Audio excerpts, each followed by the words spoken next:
Bago pa man naging semento ang mga kalsada ng bansa, dito sa Timog, may isang kalyeng naging saksi sa 400 taon ng ating kasaysayan. Ito ang Cebu noong taong 1900, isang lungsod na tila payapa, ngunit nag-uumapaw sa buhay, kalakalan at pananampalataya. Dito sa daungan, nagsisimula ang pintig ng bawat umaga, sa bawat pagdaong ng mga barkong nagdadala ng abaka at asukal. Dito rin dumadaloy ang mga balita mula sa kabilang dulo ng mundo. Ito ang pintuan ng Visayas, ang ugat ng yaman ng bawat Sugboanon. Sa puso ng lungsod, matatagpuan ang Calle Colon, ang pinakamatandang kalsada sa Pilipinas. Sa pagitan ng mga kariton at abalang mamimili, mararamdaman ang timpla ng kulturang Chino at lokal sa distrito ng Parian, isang lugar kung saan ang negosyo ay hindi lang palitan ng salapi, kundi pagbubuklod ng pamilya at tradisyon.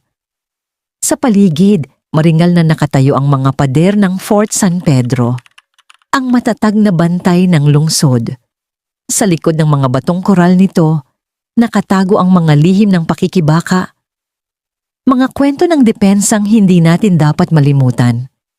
Ngunit sa gitna ng lahat, naroon ang Magellan's Cross, isang simpleng krus sa ilalim ng bubong na kawayan, ang naging simula ng ating paglalakbay sa pananampalataya.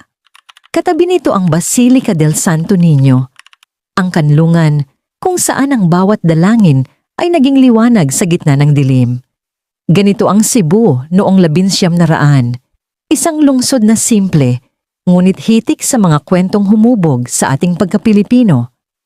Dahil hanggang ngayon, ang mga bakas ng nakaraang ito ay patuloy na nananalaytay sa bawat kanto ng ating kasalukuyan. Tapos na ang ating sulyap sa Reyna ng Timog, ngunit bago pa man nakilala ang Cebu, may isa pang lungsod na tinaguriang La Muy Leal y Noble Ciudad, ang pinakamakatapat at marangal na lungsod. Sa susunod nating paghinto, tutuklasin natin ang karangyaan ng Iloilo noong taong 1900. Abangan,